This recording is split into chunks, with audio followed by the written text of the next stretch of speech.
let's start talking about our topic, and then we can sort of see if we need to, if what we're doing is the right thing. And I've learned so far that it's always the right thing, but Can we say this? Can we say, hello and welcome to Crip Campus, podcast about disability, access, and higher education? Great job, Ryan. I believe this is our annual back to school episode. Is that right? Yeah, it is. The eagle-eared listener will say, but Ryan, Cindy, this is your first episode. Right, but we don't invite them. No, that's not true. But you're right. This is technically our first episode, and it is taking place in fall. And so it is I hope it's our first annual back to school episode. And we're talking about disability. And so why are we doing that? Well, I think, disability is something that we're both concerned about in higher ed, in everyday life, both in terms of making classrooms and class content accessible, but also, right, making universities welcoming spaces and things like that. Yeah, I know. I am interested in talking about disability. The name Crip Campus, which Ryan developed, is meant to help us explore, I guess, the role of disability in higher ed. But we work at Eastern, by the way. I work in the School of Social Work. I'm a professor there. I'm also the director of Faculty Commons.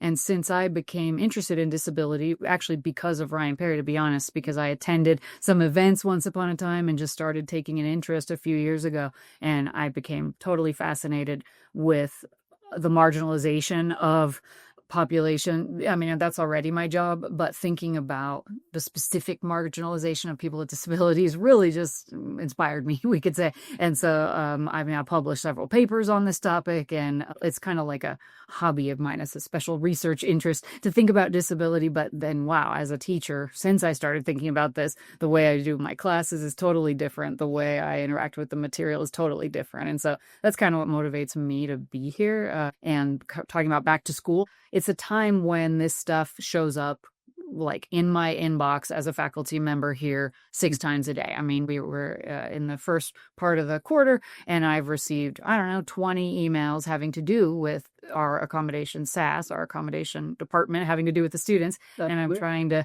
navigate how to talk to them about that. And I have a good idea, but they're all new, right? And so I don't know if you have any students with disabilities in your classes right now, or you are navigating that process. But what's that like for you when you get those emails from SAS, or when you're just meeting students and trying to navigate that? Well, it's always interesting, right? Because my background is in disability studies. Right. So I've been interested in this stuff from an academic or scholarly perspective for about 20 years.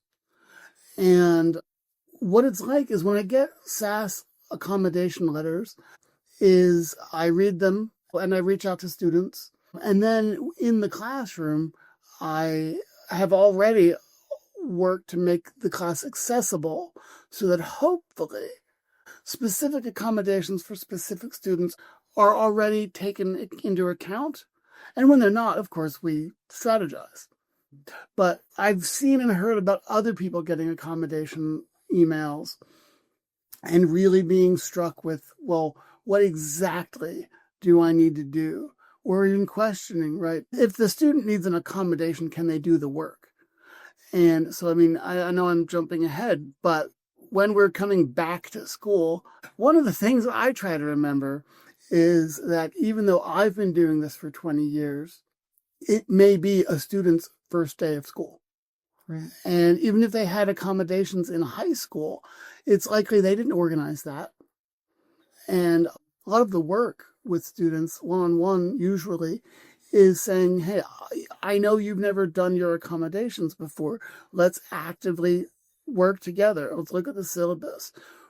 Do you see any red flags in terms of you're going to need extra time on testing?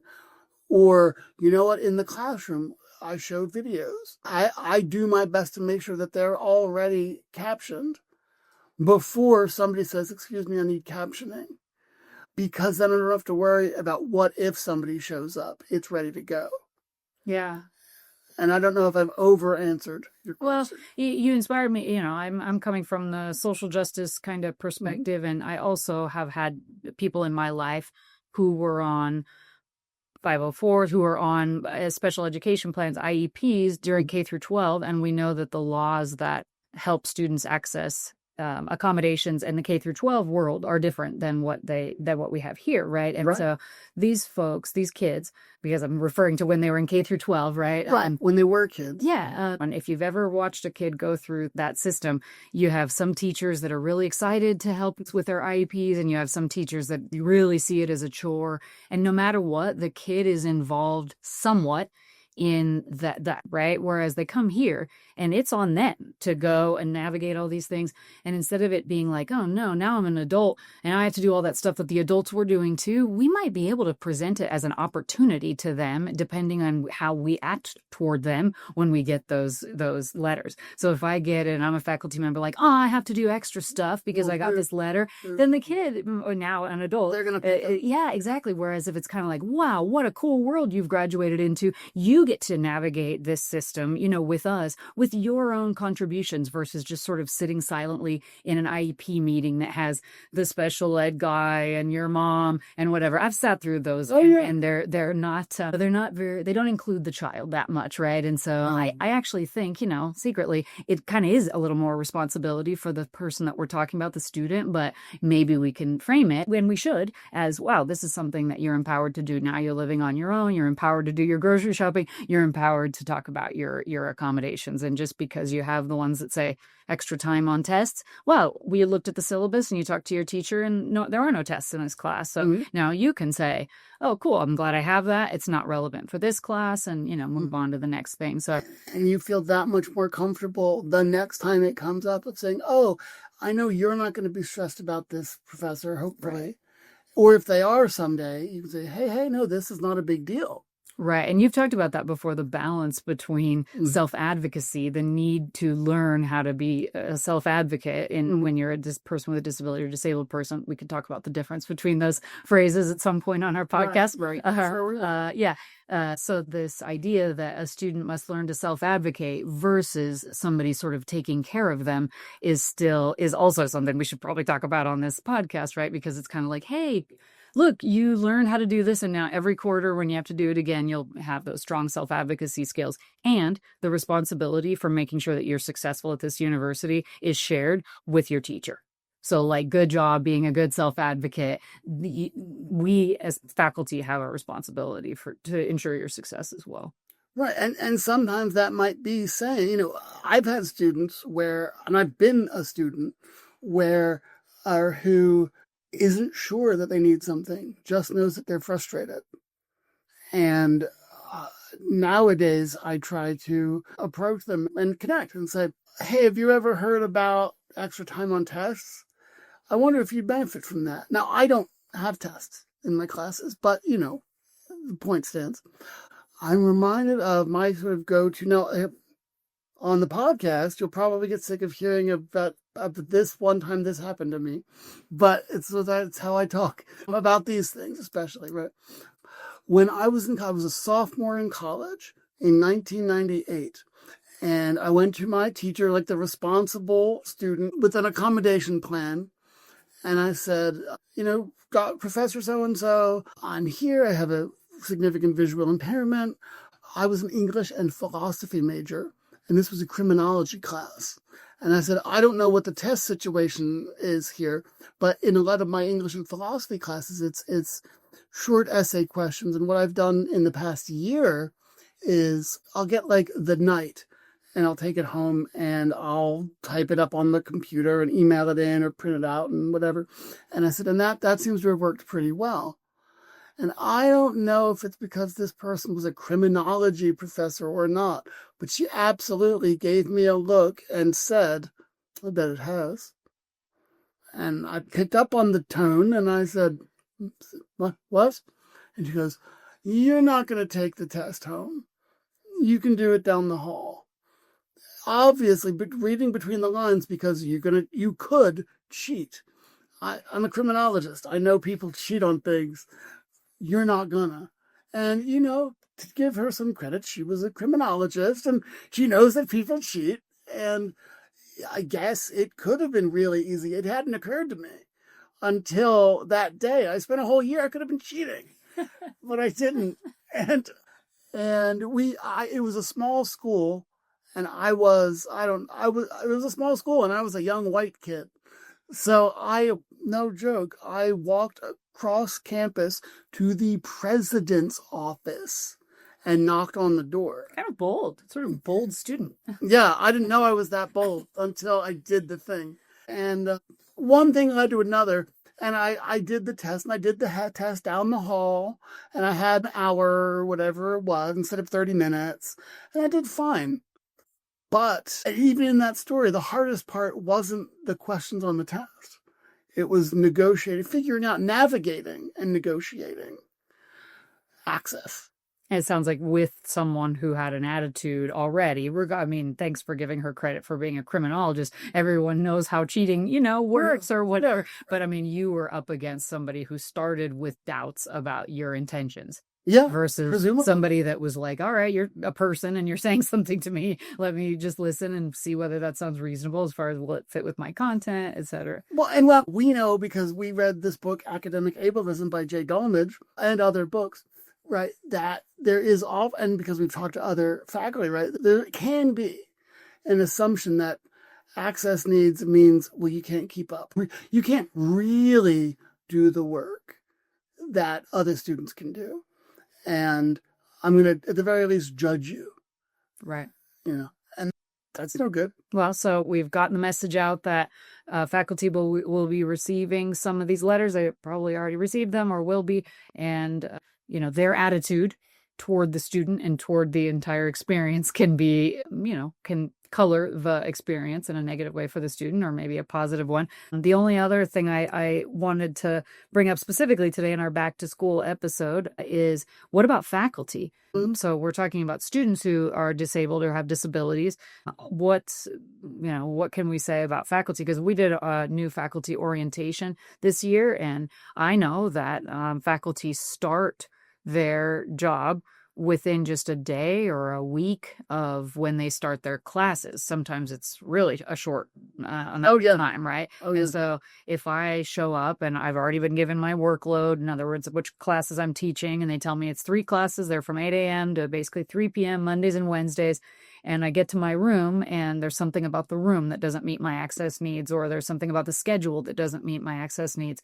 What am I as faculty, was supposed to do on those first 2 days or 3 days? Even if I do plan to tell HR, that I have these access needs, what am I supposed to do on those first few days? And how welcoming is that for faculty who have disabilities? Well, what you're supposed to do is struggle and realize that, this is probably a bad idea. I should have become an accountant, like my dad said. Are you okay? Do we need to go a little deeper here with your personal situation, or are you capable of well, again, you might hear me say this again on the podcast. Shut up, Dad! I'm doing it, Dad. I'm finally what you want. I'm doing it. Okay. So, sarcasm aside, though. No, but no, I think in practice, right? It's a lot of work. And I think you do the work of figuring out the room. What do I need? What do I need? Hopefully you have a sense of what you need to run a class. But then because we do get random rooms, if that's a new room, I'll always go and at least look around the room and kind of get to know a little bit. Throw on the overhead projector, that kind of a thing. So I've been here at Eastern this is year number 10. And it was only 6 months ago that I put in an accommodation through HR, an access request. And why is that? Because for the first 9.5 years, I taught a workload, and I still do. I was able to have at least one of the classes be online, asynchronous. And so I was made to change that routine to have everything be face-to-face starting this year.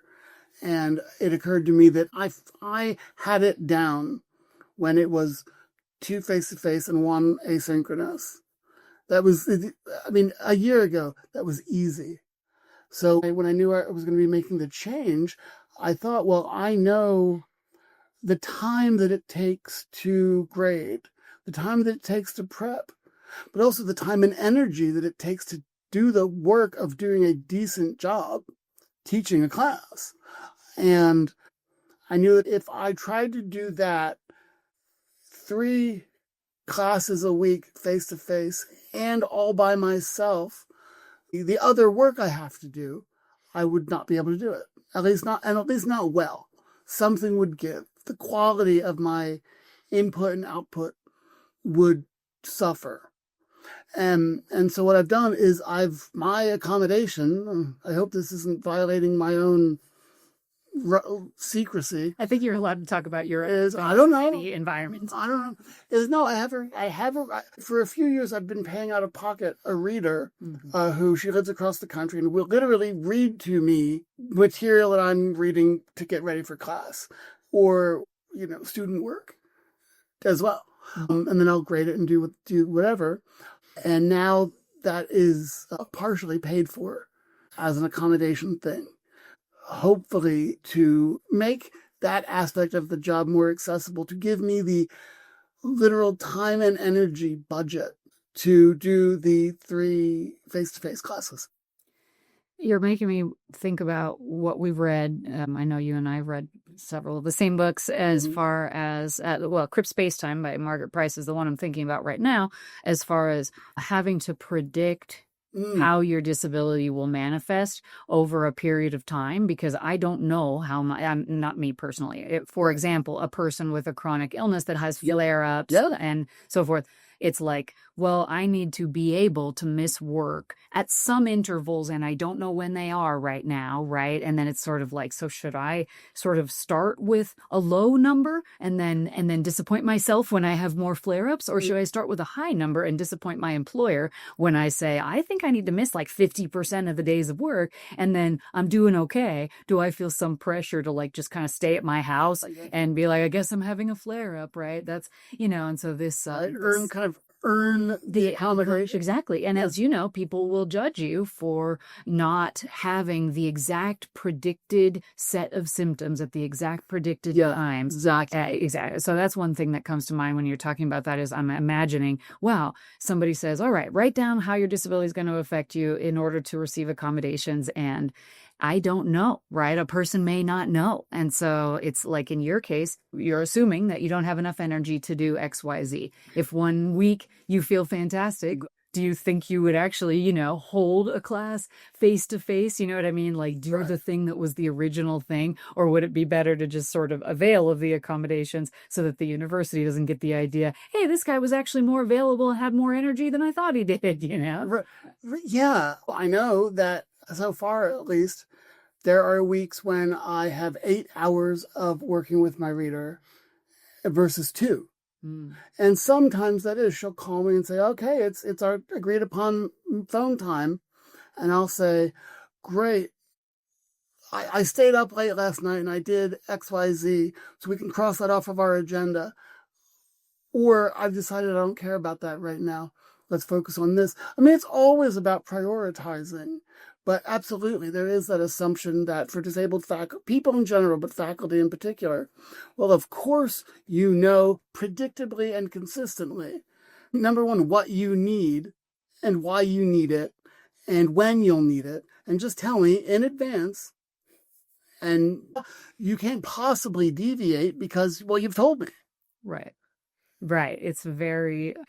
I mean, as I'm sitting here right now thinking about all the things for which someone might need accommodations, very few of them are not temporal. Very few of them do not have ebbs and flows or whatever. I mean, even if it was something where you broke your leg and you needed temporary accommodations, that has a process that goes along with it. It's not like you're 100% able to do something every day that you're using that accommodation. There's different areas of whatever aptitude based on your disability. Well, and now that's interesting. So that reminds me of this. I think you know about this because you read Margaret Price's Crip Spacetime, which does an excellent job of articulating Crip time in general. And I want to talk about that for a minute. Yeah. So I know you read the book, but we haven't talked about it. So that's that idea. So Price and others. I know Crip Spacetime from Margaret Price, but also Alison Kafer and Ellen Samuels, both famously in disability studies have work about this. And Kafer, whose last name is Kafer, okay, in my head, I'm getting Kafer's work and Margaret Price's work mixed up potentially. But if you know their work, that makes sense. I'm not feeling guilty about it. Basically, right, when we imagine disability or think about it in mainstream social cultural ways, right, it's about time. It's about gestational milestones and developmental milestones for kids. And then if there's an onset of something, or something is acquired through incident or accident or circumstance, and then there might be flare-ups, but also not flare-ups, more even times, right? It makes absolute sense that we think of disability in this, to use their language, right, in terms of chrononormativity. There is a time frame that you're supposed to have learned to walk, talk, finish your dissertation, take a test, whatever. And if or when you don't do that, people notice. And even if they don't notice, they judge you. They can. There's judgment. There's I say famous because I know about it. There's an essay by two British scholars from the late 90s, early 2000s, and it talks about the carnal politics of everyday life. And carnal, they mean just like sort of embodied, messy stuff, often as relates to time. And one of the people is a faculty member with a speech difference. And I think he might also use a wheelchair. But he says he gets in the elevator to go to his office, and he's standing there with somebody who clearly treats him like he's a student. And he's like, I don't have a huge ego, but also I don't want to be treated like a student all the time. But because I'm only going to the third floor, I literally don't have the time to articulate, no, I'm a professor of sociology, and get whatever real or imagined credibility that might give you. I'm going to stop talking because I think I went off track. Well, you said you wanted to talk more about crip time and the idea of temporality, but I mean, if we think that's how disability ought to be thought of, then these SAS letters aren't too much off the mark, because all of mine say extended time on tests, extended time for assignments, extended time for this. So I think it's sort of aligning that the idea that like having a disability or having, access needs, whatever, is something about time. It takes me more time, like you're talking about working with your reader and going to the elevator and, just engaging whatever I have to do. And that is the heart of the notion of crip time. Mm-hmm. Crip time is, on the one hand, the extra time it takes simply to do all the things a person needs to do if and when they have a particular impairment. But it's also the experiences of living in, through, or as a body and or mind that knows that it takes the time it takes, that knows that it doesn't always know when it's going to need that extra time.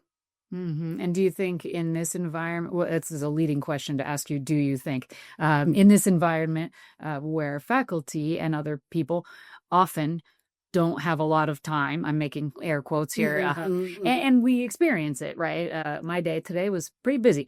And so if I were to receive a letter from somebody without a disability, an email saying, I just need more time to do my committee work, to do the stuff that I've promised you, I might be thinking, you need more time? I work until 8. I go home from here, then I go to my house, and then I do work, that I'm not able to do here. And so, no, I also need more time, right? And so what I'm wondering is, wow, in a time-constricted environment like university life, I mean, by the way, we all do have the same number of hours in the day, but in the, in the perception that nobody has enough time, could a request to give someone more time almost just rub someone the wrong way just for that, right? Oh, like, course. I wish I had a disability, then I could get more time, or, who's going to give me more? It's like I'm jealous of the person with the SAS accommodation, right? And so I think, probably any environment has people who don't think they have enough time. I just work here and I've been here for 13 years and I know I haven't felt like I have enough time for a lot of things for this whole time, right? Yeah, certainly not the work time, right? Like where I'm being paid, not like over the summer. Right. And so, it's just kind of another interesting thing. Like, I can understand why somebody might not know what to do with one of these SAS letters, not really understand the relationship between time and the disability and these unanticipated, flare-ups or what have you, but also maybe just themselves feel like, we all need more time. Well, practically speaking, that's not why. But also, I don't have a tenure track job. And a lot of folks don't. Not because they can't do it, but because they can't necessarily do it in X amount of time. Or because asking for time, which is framed as more or extra, is seen as failure or inability. And, well, no, I had 6 years, you have 6 years. And that's part of the job. That's part of it. Part of getting tenure is to do X, Y, Z in the 6 years. Not in 6, 7, or 6.5. Come on. And that is part of the structure of academic ableism for students, but also for faculty. It just is. Wow. I have so many more things to say, and I don't know if they're related to our back to school episode theme. It's more like, wow, I have 1,000 things to say about the relationship between academia and disability. And so we will be covering those things in our upcoming episodes, of course. At the moment, we don't have a way to get contacted by our listeners, right? I think I'm pretty popular. No, you know where I am. You're going to want to go to faculty comments here on campus. That's a great question. What are our listeners contacting us about? Question. They have questions in case they want us to talk. They can contact me at cnover@ewu.edu. Okay. Can they contact you? Sure. RPARREY@ewu.edu. Please put podcast in the title. Yeah. Sounds great. Well, what does back to school mean to you in the context of disability or, related things? For me, I already try to design every course from the ground up. I open a blank canvas shell. I used to always copy my courses from before, and then I realized how inaccessible, outdated. I teach in social work, right? And so I need to be staying current with phrases and things, some changing material. And I just realized in correcting my old errors over and over and over again, which just wasn't serving me as well as building something from the ground up. And every time I build something from the ground up, I consider UDL, universal design. And so I'm just sort of like, for me, I'm looking at, what videos do I want to show my students? And before I'm even assigning them to watch those videos, I'm making sure that they have the captions. I'm making sure whatever. I don't find the video that most perfectly encapsulates what I'm trying to say and then see if it's accessible. I find accessible videos and then see if they can say, I find ones that I'm interested in, but I'll even utilize AI with a list of videos to say, like, can you check to make sure all these have captions? I'll probably go check it myself too. But that's the kind of stuff that I do now because it saves so much time. It's just build my course over, make sure from the beginning it's accessible, and then make sure I'm reaching out to students right at the beginning of the quarter of a free time. Yeah, exactly. I one of the papers that I wrote last year, that I published last year in the Journal of Rehabilitation, I think is called Doing the Extra Work, Faculty Perceptions of Making Their Courses Accessible. And extra work is in quotes, or it's kind of a leading concept, is that everybody sees it as extra stuff. But if you just have no people that are contacting you, telling you stuff like, I don't understand the video. Like yesterday, I showed a video in my class and it was accessible, except the title slide, the title parts that separated each section were just words on a screen. They didn't say it. And I don't have any students who've identified an access need in this way in my class, but I read it out loud as a 4-minute video. I read the ones that were, the words that were written on the screen out loud during the time that they were on the screen and no one was saying anything. And, so I also make sure that I'm prepared in that way, right, with whatever content I'm using. But yeah, to me, it doesn't feel like it's extra or like oh no, she's starting all over. It just feels like, I should have said that. I use she, her pronouns. I should have said that when I introduced myself. She's starting all over. It doesn't feel like that. It feels like I'm keeping these students in mind. I don't know who they are yet. I'll meet them next week or whatever. But if they have needs that I can meet in advance, frankly, so I don't have to have a long set of emails about it, then I want to do that, right? So that's what it means to me, is just sort of looking at my old materials, redoing them, meeting the students, making sure I mean, from a social justice perspective, I am more committed to my students with disabilities than I am for my students who would have an easier time theoretically going through school based on what we know about graduation statistics. I mean, so I'll look at graduation statistics first, and in order to be a socially just teacher, say, wow, these students of color have a harder time, students of, this background have a harder time.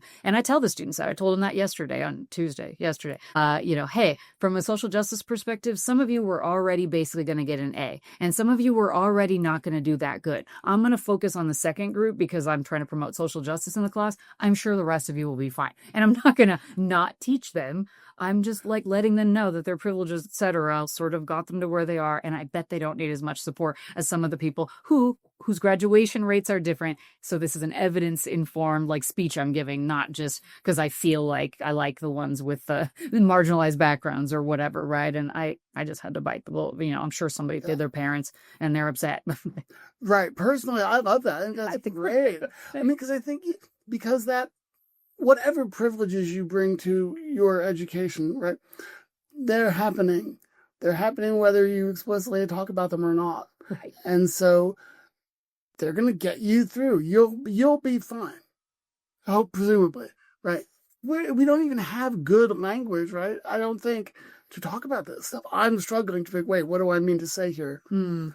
But you remind me exactly, a few years ago, 20 years ago, a friend of mine was a philosophy teacher. It was in a different country. So there was that. There was a language difference too. But he would make a point of always calling on and asking women and people of color to answer questions. And he would occasionally, say, okay, this is the third time that I watched him teach once or twice. He would say, all right, I know this is the third time I've asked a woman of color to speak up, but you white guys, you talk all the time. Your voices are heard. Let's hear from somebody else. And I think you're giving me a little nod. Yeah, is that? I mean, it's true that their voices are heard. I don't necessarily want to call someone out because they might have been socialized to stay in the shadows, in some ways. But absolutely, if there's a way that a faculty member through discussion boards or other, sort of asynchronous things can promote and in fact, state. I mean, I'll tell students, I had a small group, 3 Latinx women in my class, Latinas, and 1 white guy. And the role play that the students were supposed to do was somebody's the governor, and then some other people are the constituents. Okay. And this is a diversity and social justice class. So I go around, you're allowed to pick whoever you want, whatever. I arrive back at the group and the white guy's the governor and these gals are the constituents. And then I said, now how did this happen? And I was like, wow, representation matters, and they're right. I mean, that is true for those people. Right. He seemed more like the governor and they seem more governor just seems like a guy. He was like a guy. Exactly. Right. And so we do I should have placed rules on that small group activity to say, think about representation and how you could think this through or whatever. But anyway, I that's not related to disability, but it is related to. Well, I mean, it's all intersectionality is real too. I literally came from a class where I have, as far as I know, and to the extent that I can know, a majority white student population in the room, and then maybe 3 people that don't fit that description. And today we were talking about representations of race and disability in popular media. And they would not say common stereotypes reflected in media. The other students in the class and the 3 students, maybe up to 3 students that you have, no one was willing to say any representation that they'd seen in a movie. And who do you think was scared of whom? The more majority students were scared that they were going to say the wrong thing in front of the other ones, or what? I'm shrugging. I don't know. Yeah. I don't know. I mean, to handle it, all I thought I could do, I just said, listen, I'm going to say some things here. I don't think any of this, But I think it's safe to say these are the kinds of messages we get, and that's work too, because especially these days, as we're recording and working in, what is it, late fall 2025, we know what we should or shouldn't be able to say. We feel ways about stuff, and the students do too, and maybe somebody's parents do. And so, hey, what does back to school mean nowadays? And I don't know. I haven't decided. I don't know yet in this respect.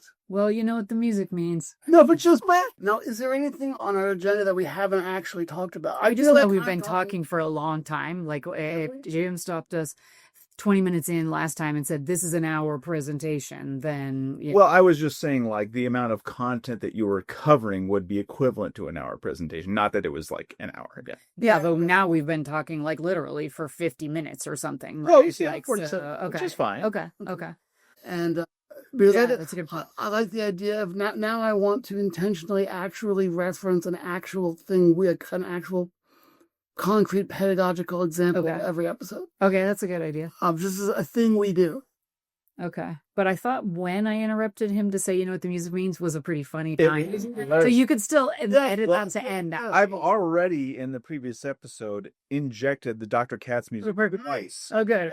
Okay. Twice. To do a cutaway. Yeah, right? and then a callback, but it's pretty close together. Okay. Oh, good. Okay. Okay, so why don't you ask me if there's anything I'm planning to do this quarter that's different, or should I just start saying that thing about after that? No, I'll ask you. I feel like you've been asking me questions more than I've been asking you. You seem more disabled, so No, I know, I am. I believe me. Especially these days. Speaking of Crip Space-Time, Cindy, I know between the two of us, you're the one that's finished it. That's true. Tell me, has it inspired you to do anything new or different this quarter?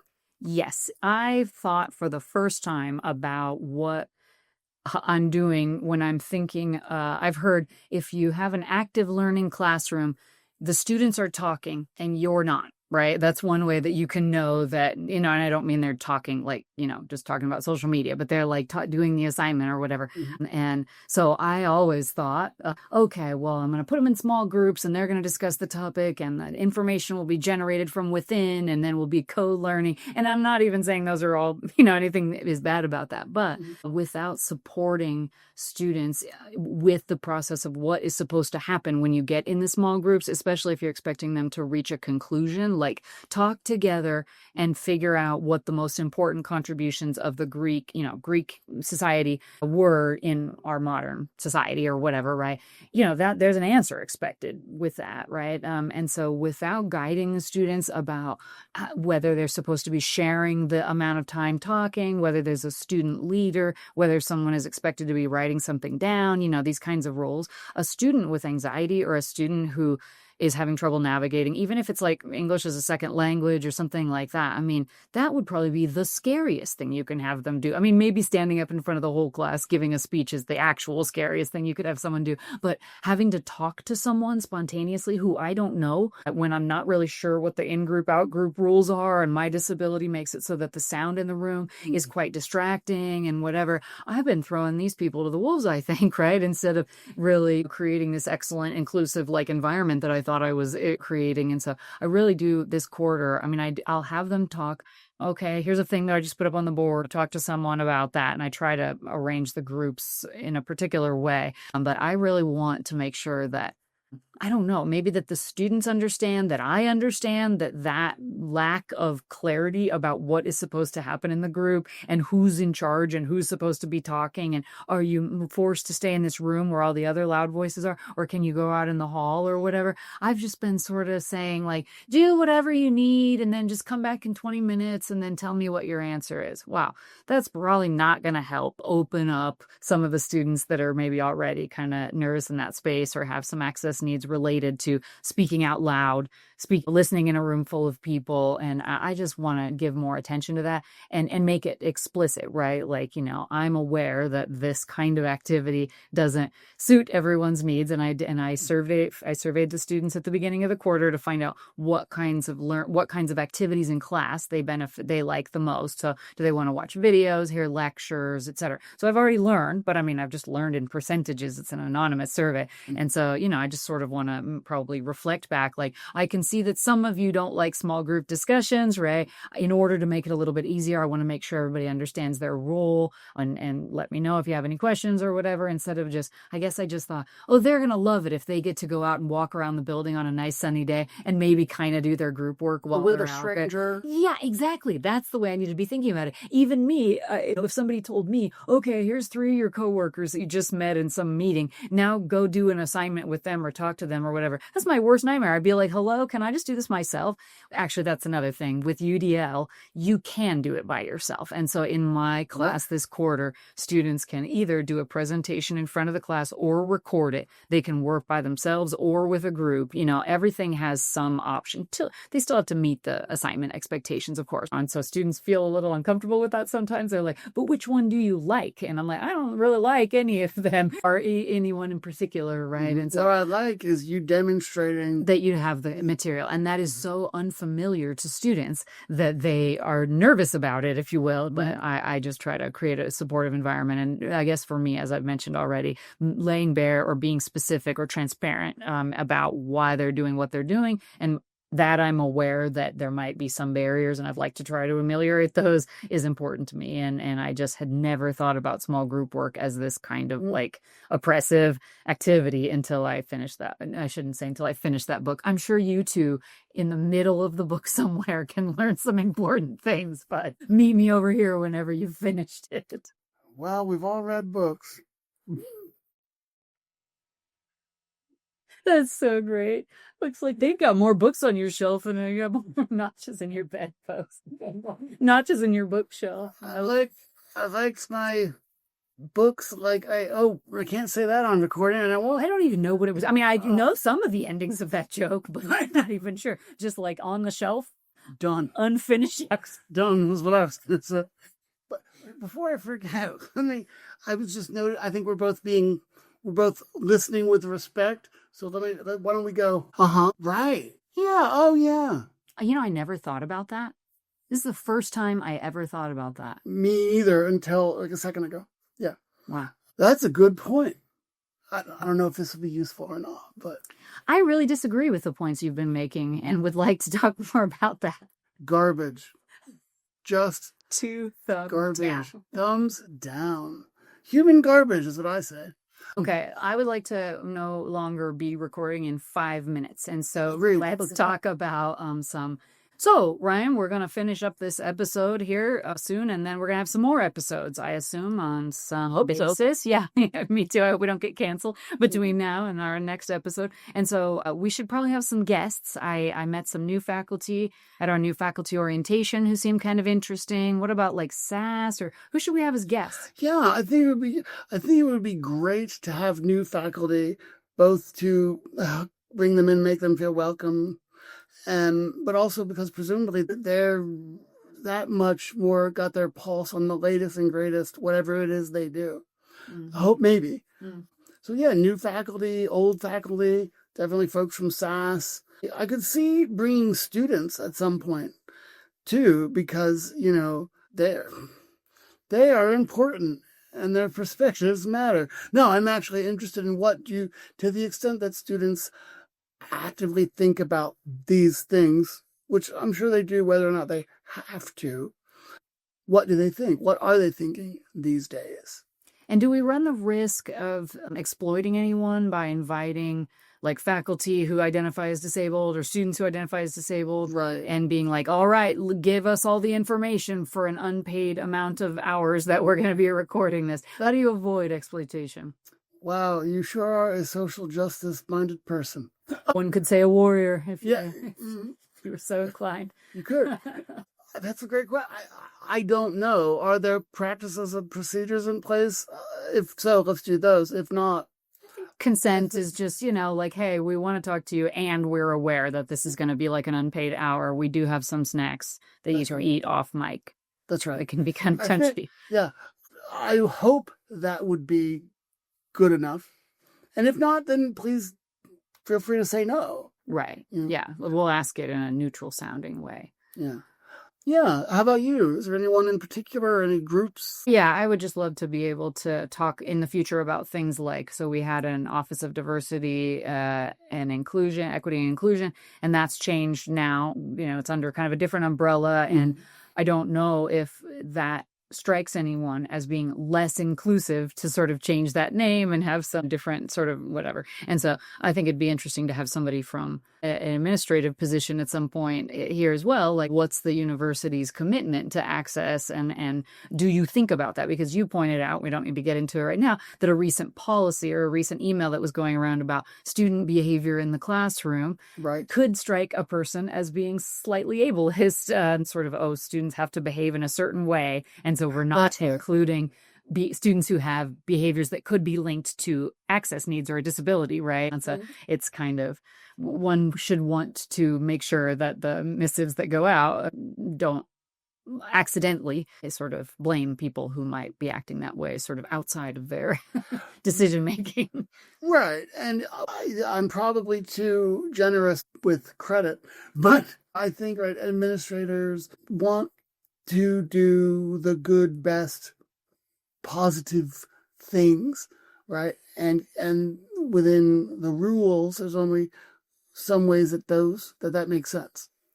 Yeah. And I don't mumble. I'm not sure. I think I would love to find out who is the advisory board about disability when it doesn't exist. There is no, exactly. And so who are the non-disabled administrators or anyone, policymakers, consulting as they're making policies? That would be not us. And I thought it would be. I'd welcome a conversation like that. Conversation. All right. Yeah. So we're gonna what do you call it?